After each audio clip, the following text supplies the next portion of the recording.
오늘 말씀의 제목은 사망을 삼키고 이기리라입니다. 부활주일이 지금 이틀 남았거든요. 근데 이틀 뒤에 주일이 부활주일이라서 우리가 특별한 것이 사실 아닙니다. 워낙 사람들이 부활 소망을 놓치고 그냥 자기 멋대로 살다 보니까 예수님께서는 절기를 허락하시고 또 이 부활절이라는 날 이런 것들을 우리가 함께 나누면서 예수님의 죽으심과 부활을 잊지 말도록 우리를 깨우고 경각심을 주고 또 그 감사함에 동참할 수 있도록 길을 열어주신 것입니다. 그래서 사실은 우리가 부활주일만 부활하신 예수님을 바라보는 날이 아니잖아요. 항상 우리는 매주 부활주일이 되기를 진짜 원합니다. 예수님이 우리를 위해 죽으시고 부활하셨는데 우리가 자꾸 그걸 잊으니까 현실에 안주해서 살고 마치 부활이 없는 사람처럼 살 때가 많아요. 이 땅에서 잘 살아야 되고 이 땅에서 내가 번 거 어떻게든 쓰고 가야 되고 즐겨야 되고 그냥 이 땅이 마지막인 것처럼 살 때가 많은데 부활 상황을 우리가 확실히 알아서 우리가 이 땅이 전부가 아니라 진짜 우리가 갈 곳은 저 하늘에 속해 있음을 기억할 수 있는 그런 예배가 돼야 되고 그런 주일이 돼야 될 것입니다. 또 그런 매일이 돼야 될 것입니다. 그러므로 저와 여러분들은요, 이 땅에서 다 갖겠다, 다 누리고 내가 다 뭔가를 쥐겠다 이런 생각보다는 하늘의 상급을 쌓겠다, 하나님의 기쁨으로 살다 가겠다, 진짜 하나님을 위해 내가 내 몸을 바치고 가겠다 이런 마음으로 사는 것이 부활 소망을 가진 그런 사람의 바른 믿음입니다. 우리가 이사 갈 때 다 버리고 가듯이 우리가 하늘나라에 갈 때도 이 땅의 거 가지고 가는 거 없이 다 두고 가야 되거든요. 그러니까 거기에 목말라서 사는 인생이 돼야 되지 않겠습니다. 자, 오늘 고린도전서 15장 35절 말씀에 보면 고린도 교회에서는 부활에 대해서 좀 오해가 있었는지 바울에게 또 이런 질문을 합니다. 누가 묻기를 죽은 자들이 어떻게 다시 살아나며 어떠한 몸으로 오느냐 이렇게 질문을 했습니다. 알다시피 사두개인들은 부활 자체를 믿지 않았고요. 그리고 부활에 대한 오해를 가진 사람들도 너무너무 많았어요. 각 처마다 많았고 각 교회마다 많았습니다. 근데 거기에 대해서 사도 바울이 부활에 대한 설명을 또 이어나가고 있습니다. 36절 어리석은 자여 네가 뿌리는 씨가 죽지 않으면 살아나지 못하겠고, 이 말은 우리가 알곡이나 미라를 땅에 심을 때 그게 썩고 그게 땅과 흡수가 되어서 땅과 하나가 될 때 호박이 자라든 수박이 자라든 하듯이 내가 뿌린 것은 썩고 없어져야 새롭게 되듯이 우리가 가지고 있는 이 육신의 몸조차 썩어 없어질 것인데, 하지만 하나님은 우리를 썩지 않는 몸으로 변형시켜 부활에 참여한다는 것이 바울이 전한 복음이었습니다. 그러니까 우리는 우리의 몸 그대로 부활하는 것이 아니고 완전히 새롭게 새로운 몸을 입고 부활을 하는 것입니다. 37절 또 네가 뿌리는 것은 장래의 형체를 뿌리는 것이 아니요 다만 밀이나 다른 것에 알맹이 뿐이로다. 우리가 밭에 가서 씨앗을 심을 때 호박씨를 심으면 호박씨가 자랍니까? 아니잖아요. 호박씨를 뿌리면 호박이 자라지 또 호박씨가 나오진 않습니다. 그것처럼 우리가 어떤 걸 뿌렸는지 그것이 장래에 나올 모양이 아니라는 거예요. 그 말은 오늘 여기 청년들도 있지만 여러분들이 나중에 죽어서 하나님 나라에 갈 때 지금 여러분 얼굴 그대로 가는 것이 아니란 말입니다. 저는 얼굴 까마니까 죽으면 얼굴 까맣게 갈 것 같죠? 그게 아니라는 거예요. 그 형태는 우리가 지금 있는 이 형태는 장래의 형체가 아니라 하나님이 주시는 새로운 몸, 우리가 알지 못하는 하나님만 아시는 그런 몸을 입고 가게 됩니다. 그게 부활의 모습입니다. 38절에도 하나님이 그 뜻대로 그에게 형체를 주시되 각 종자에게 그 형체를 주시느니라. 하나님이 뜻대로 우리에게 주시는 그 몸이 있어요. 하나님의 마음 먹기에 있는 그 우리에게 주시고자 하는 몸의 형태가 있거든요. 그 몸을 입고 우리는 부활에 참여하게 됩니다. 어떤 사람은 이런 이야기도 해요. 천국 가면 서로 못 알아보면 너무 슬픈 거 아닙니까? 나는 부모님 알아보고 싶고 내 사랑하는 아내를 알아보고 싶고 친한 동료를 알아보고 싶은데 천국 가서 몸도 바뀌었고 또 거기 가면 서로 못 알아본다는 말이 있는데 도대체 어떻게 됩니까? 라고 얘기를 했는데 제가 성경을 읽고 추측해 볼 때에는 변화산에서 모세와 엘리야가 죽었었는데 새로운 몸으로 그 자리에 나타났단 말이에요. 근데 제자들이 모세와 엘리야를 보고 모세와 엘리야인 줄을 알아서 차렸어요. 그걸 봤을 때 우리도 천국에서 서로를 알아볼 수 있지 않겠는가, 그런 입장에서 성경이 좀 보였습니다. 저는 나중에 천국 가서 우리 뭐 지훈이 왔네 얘기하고 지원이 왔네 얘기하고 너무너무 기쁠 것 같아요. 그죠? 서로 알아보면은 인사해 주시길 바랍니다. 그리고 39절부터 41절까지 보겠습니다. 육체는 다 같은 육체가 아니니 하나는 사람의 육체요, 하나는 짐승의 육체요, 하나는 새의 육체요, 하나는 물고기의 육체라. 하늘에 속한 형체도 있고 땅에 속한 형체도 있으나 하늘에 속한 것의 영광이 따로 있고 땅에 속한 것의 영광이 따로 있으니 해의 영광이 다르고 달의 영광이 다르며 별의 영광도 다른데 별과 별의 영광도 다르다. 여기 보면 형태의 다양성에 대해서 말하고 있습니다.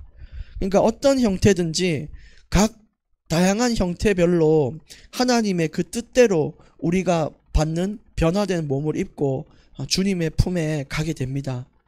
지금 우리가 가지고 있는 형태의 몸은 육신의 몸이잖아요. 썩어질 몸이에요. 근데 우리가 땅에 속해 있는 지금은 그런 몸을 입고 있지만 하늘에 속할 때의 그 몸은 지금의 몸으로는 갈 수가 없어요. 그러니까 하나님이 주시는 신령한 몸을 입고 하나님 나라에 참여할 수가 있는 것입니다. 그만큼 이 형태가 참 다양해요. 그만큼 영광도 다양하다고 합니다.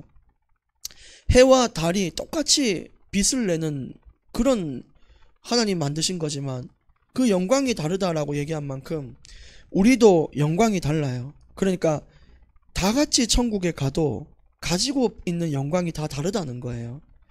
이 땅에서 하나님을 위해 얼마나 영광을 위해 살았냐, 믿음을 드렸냐, 중심을 드리고 얼만큼 말씀을 따라 살았냐, 이런 것들을 주님은 보시고 각 사람을 향한 영광이 다르게 주어진다는 거예요. 근데 오해하시면 안 되는 게 존귀함의 차이는 없어요. 다 존귀합니다. 천국에 들어가는 사람들은. 그러나 하나님이 주시는 영광이 다르다. 우리가 그걸 보고 하늘의 상급이라고 얘기를 합니다. 누가복음 19장 17절에도 이렇게 얘기를 했어요. 종말의 때에 이제 하나님께 갈 때 이야기인데 네가 작은 일에 충성하였으니 10고울의 권세만 네가 가져라. 그게 주님이 주시는 영광의 차이예요. 너는 작은 일을 했으니 10고울만 담당하는 권세를 네게 주겠다. 그러면 우리가 주님께 드리면 드릴수록, 주님께 힘을 드리면 드릴수록 우리에게 주는 그 영광은 다른 것입니다. 근데 중심이라는 것도 참 중요해요. 오늘 여러분 예배에 와 있고 좀 피곤하고 졸릴 수도 있고 그렇죠. 그렇지만 중심을 가지고 이 자리에 왔기에 또 하나님이 기뻐하실 줄 믿습니다. 또 피곤하신 분들은 뒤에 물 있으니까 물 드시면서 그렇게 말씀 들으면 참 좋겠습니다. 이게 그래서 제가 말씀드리고 싶은 것은 교회에서 헌신할 때 어떤 사람은 좋아서 헌신하는 사람이 있는데 어떤 사람은 억지로 하는 사람이 있어요. 왜냐하면 전우사님이나 목사님이 시키니까, 아니면 누가 중직자가 시키니까 하는 사람들이 있는데 물론 그것에도 영광은 있어요. 왜냐, 구레네 시몬 같은 사람은 예수님의 십자가를 대신 짊어지고 그 언덕을 올랐는데 억지로 졌단 말이에요. 자기가 지고 싶어서 십자가 진 게 아니라 예수님 너무 힘들어 하니까 로마 군사가 야, 니 일로 와봐 했더니 그 사람이 구레네 시몬인데 힘들어 하니까 니가 짊어지고 가. 근데 뒤에 내용들을 보면 구레네 시몬의 온 가족이 구원받아요. 그 자손이 복을 받아요. 그러니까 지금 여러분 우리가 어떻게 보면 억지로 주님 앞에 헌신하고 있는 경우도 있지만 그것조차도 주님은 쓰시고, 그러나 가장 큰 영광은 어디에 있냐? 진짜 내가 좋아서 하는 헌신 가운데에 그 영광이 있는 것입니다. 42절 죽은 자의 부활도 그와 같으니 썩을 것으로 심고 썩지 아니할 것으로 다시 살아나며, 여기도 말씀합니다. 지금 가진 우리의 육신의 몸은 두고, 썩어질 우리의 육신 죄의 몸은 두고 신령한 몸으로 다시 살아날 것이다. 43절에도 욕된 것으로 심고 영광스러운 것으로 다시 살아나며 약한 것으로 심고 강한 것으로 다시 살아나며, 지금 보면은 욕된 몸이 뭡니까? 지금 우리 육신의 몸이에요. 얼마나 죄성이 강한지 자꾸만 음행으로 이끌리고 중독으로 이끌리고 사람들을 시기하고 폄하하는 데 이끌리고, 그게 어쩔 수 없는 우리의 몸이에요. 예배가 얼마나 중요한지 알아도 내가 너무너무 막 피곤하고 귀찮고 이런 경우도 너무너무 많고, 근데 어쩔 수 없이 연약한 몸이에요. 그러나 주님이 우리의 사정을 다 아셔서 우리가 주님 앞에 항상 우리의 그 중심을 고백드리며 나아갈 수밖에 없어요. 목사도 마찬가지예요. 목사도 얼마나 지금 입고 있는 몸이 육신의 몸이기 때문에 연약함이 그지없어요. 항상 또 조금만 기도를 놓치면 마음을 빼앗기는 것도, 그것도 육신의 몸을 가진 사람이에요. 그러니까 근데 우리가 하나님께 갈 때는 이런 욕된 몸, 저질스러운 몸을 두고 영광의 몸으로 바뀝니다. 그 다음에 약한 것을 심고 강한 것으로 산다. 지금 우리의 육신이 얼마나 약합니까? 저는 요즘 조금만 걸으면 무릎이 시려요. 다시 운동을 열심히 하고 있는데, 좋아지고 있는데, 인간의 몸은요 너무너무 약해요. 피로하고요, 아프고요, 고통받고요, 배고프면 신경질 나고요. 그게 약한 인간의 몸이에요. 근데 그런 몸을 다 두고 강한 몸으로 다시 살아나게 할 것이다. 그게 부활의 몸입니다. 44절에 육의 몸으로 심고 신령한 몸으로 다시 살아나나니 육의 몸이 있은즉 또 영의 몸도 있느니라. 그만큼 지금 우리가 육신의 몸이 있다는 거 여러분 알잖아요. 그러면 영의 몸이란 것도 있다는 겁니다. 그게 하나님이 주시는 몸이에요. 45절에도 기록된 바 첫사람 아담은 생령이 되었다 함과 같이 마지막 아담은 살려주는 영이 되었나니, 우리는 전부 아담의 몸을 입고 있습니다. 아담의 형상을 가지고 태어났습니다. 아담이 생령이 된 것은 스스로 살아난 것이 아니고 누군가가 생기를 불어넣었기 때문에 살아있는 것처럼, 우리 역시도 하나님이 주시는 그 생기가 있기 때문에 살아있는 혼과 영이 된 거예요. 근데 그 말은 그것에 대한 유통기한이 다 되면 끝나는 겁니다. 죽음이라는 것이 와요. 근데 마지막 아담인 예수님은 살려주는 영이래요. 우리는 그냥 그 영을 통해 살아있는 자지만 하나님과 그 예수님은 살리는 근원이 되시는 분이라는 겁니다. 그래서 예수님을 따라서 사는 사람들은 그냥 살아있는 자가 아니라 영원히 살자라는 타이틀을 얻게 되는 겁니다. 네 살아있구나가 아니라 네 영원히 살겠구나 라는 몸으로 우리를 변화시켜 주는 것입니다.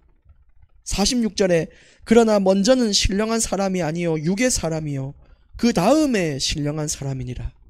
지금 우리가 태어났을 때는 육의 몸으로 일단 살고 있지만 그 다음에 우리가 입을 몸은 신령한 몸으로 거듭나는 것입니다. 여러분 이걸 믿으십니까? 진짜 이걸 믿고 이 땅에 소망을 두지 말고 하나님을 위해 좀 살아보기를 원합니다. 47절 첫사람은 땅에서 났으니 흙에 속한 자이거니와 둘째 사람은 하늘에서 나셨느니라. 첫사람은 누구예요? 아담이고요. 그게 우리예요.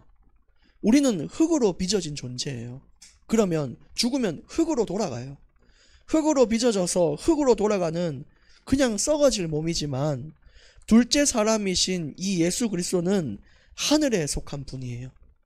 근데 우리가 이 예수님을 따라 살면 우리도 하늘에 속한 자가 됩니다. 그래서 이 땅의 흙으로 돌아가는 존재가 아니라 하나님 나라에 참여하는 그런 존재가 되는 것입니다.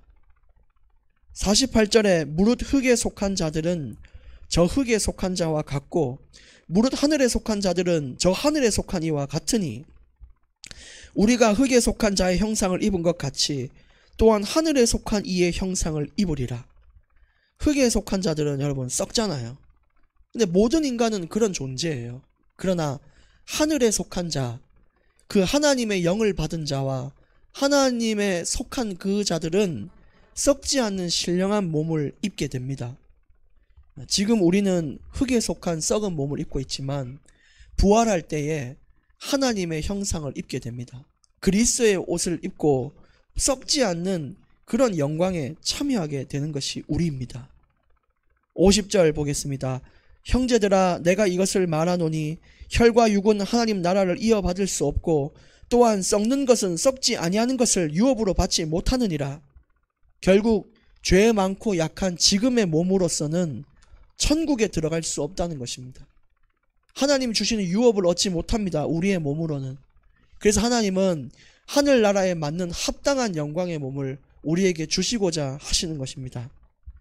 51절 보라, 내가 너희에게 비밀을 말하노니 우리가 다 잠잘 것이 아니요 마지막 나팔에 순식간에 홀연히 다 변화되리니.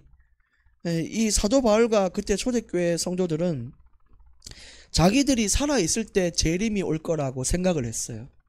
그러다 보니까 죽은 사람도 영광의 몸을 입고 가는 것은 당연하지만 예수님이 오셨는데 살아있는 사람들 있을 거 아닙니까? 살아있을 때 주님이 오셔도 살아있는 자도 하나님의 영광의 몸을 입고 올라갈 것을 이야기하고 있는 것입니다. 홀연히 다 변화된다. 그것이 우리의 마지막입니다. 52절 나팔 소리가 나매 죽은 자들이 썩지 아니할 것으로 다시 살아나고 우리도 변화되리라 얘기한 거죠. 우리 53절 54절 보겠습니다. 이 썩을 것이 반드시 썩지 아니할 것을 입겠고 이 죽을 것이 죽지 아니함을 입으리로다. 이 썩을 것이 썩지 아니함을 입고 이 죽을 것이 죽지 아니함을 입을 때에는 사망을 삼키고 이기리라고 기록된 말씀이 이루어지리라. 오늘 말씀의 제목이었잖아요. 사망을 삼키고 이기리라. 죽음의 완전한 패배를 말합니다. 죽음이라는 것이 더 이상 우리를 올가매지 못하는 것이 그 부활입니다. 더 이상 죽음은 이때 존재하지 않아요.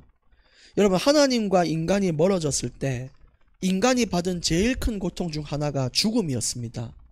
죽음 때문에 두렵고 불안하고 건강 염려증도 오고 심지어는 강도를 만났을 때 내 재산을 다 가져가도 좋으니 목숨만 살려달라 라고 얘기할 만큼 사람들은 목숨이란 것을 간절하게 여겨요.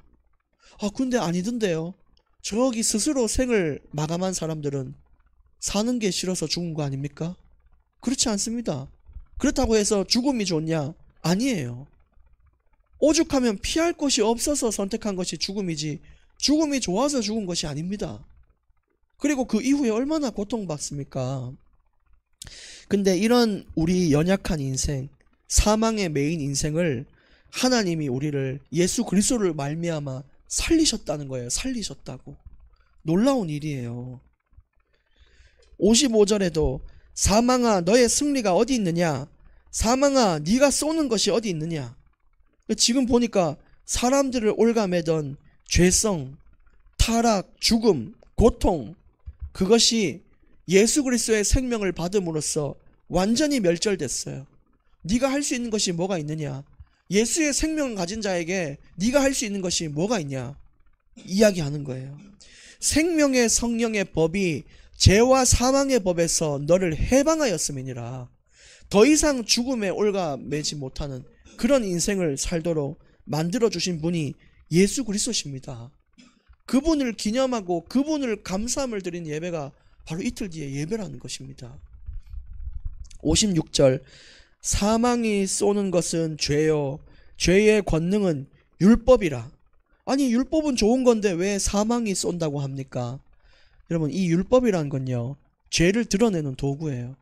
내가 마치 거울을 보듯이 내 얼굴에 뭐가 묻었는지를 보여주는 것이 거울이잖아요. 율법 역시 내가 얼만큼 연약하고 죄성이 강한지를 보여주는 도구가 율법이에요. 그럼 율법은 좋은 거 아닙니까? 맞아요. 근데 왜 여기서 율법이 사망을 쏘냐라고 얘기했냐면 인간의 죄성이란 것이 진리와 마주칠 때 반항심을 불러온다는 것입니다. 예를 들어 잔디에 들어가지 마시오 라는 틀을 정하면은 안 들어가야 되는데 사람은 꼭 들어가요. 미시오 그러면 밀어야 되는데 꼭 문을 당겨요. 그것처럼 인간이란 것이요, 청개구리적인 반항심이 있어요. 어떨 때?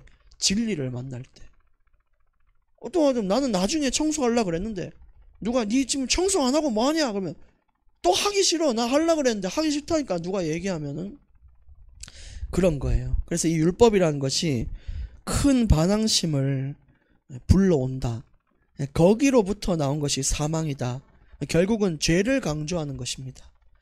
57절, 우리 주 예수 그리스도로 말미암아 우리에게 승리를 주시는 하나님께 감사하노니. 그래서 이 부활주일에 그리스도로 말미암아 우리에게 승리를 주신 하나님께 감사하는 예배가 되어지기를 원합니다. 많이 피곤하실 텐데 58절 한 절 남았으니까 잘 버텨보세요. 58절을 우리 같이 읽겠습니다. 그러므로 내 사랑하는 형제들아, 견실하며 흔들리지 말고 항상 주의 일에 더욱 힘쓰는 자들이 되라. 이는 너희 수고가 주 안에서 헛되지 않은 줄 알미라. 이게 오늘 결론입니다. 이 안에서 세 가지를 우리는 볼 수 있습니다. 58절 안에 결론 세 가지가 있습니다. 첫 번째는 견실하며 흔들리지 말고입니다. 유혹에 흔들리지 말고, 상황과 환경에 흔들리지 말고 부활 소망 바라보며 믿음을 지켜라. 그것이 첫 번째 우리에게 주신 말씀이고요. 두 번째는 항상 주의 일에 힘쓰는 자들이 되라. 주의 일이 뭡니까? 복음을 전파하는 거, 교회를 섬기는 거, 공동체의 덕을 세우는 거, 그것들을 할 수 있어야 됩니다. 영광이 전부 달라요, 여러분. 오늘 마지막 결론 세 번째, 너희 수고가 주 안에서 헛되지 않은 줄 알미라. 우리의 모든 헌신 중심을 아시고 하나도 헛되지 않게 우리의 상급을 주께서 쌓고 계세요. 그러니까 항상 여기에 위로를 받고 남들이 몰라줘도 기뻐할 수 있는 중심이 우리에게 있기를 원합니다. 오늘 말씀이었죠. 사망을 삼키고 이기리라. 기도하겠습니다. 하나님 감사합니다. 우리의 죄 때문에 십자가에 죽으시고 성경대로 부활하신 예수 그리스도께서 우리를 참된 생명으로 입혀주시고 부활 소망을 바라보며 살게 해주신 그 놀라운 은혜를 찬양합니다. 하나님께서 홀로 영광 받아 주시옵소서. 하나님, 이제 부활 소망을 바라보며 이 땅에서 우리가 목매인 인생이 되지 않게 하시고 이 땅의 것이 아닌 하늘의 것을 바라보며 예배하며 정말 주님 앞에 경배하는 인생이 되게 하여 주시옵소서. 사망을 삼키고 이기신 예수 그리스도 이름으로 기도드립니다. 아멘.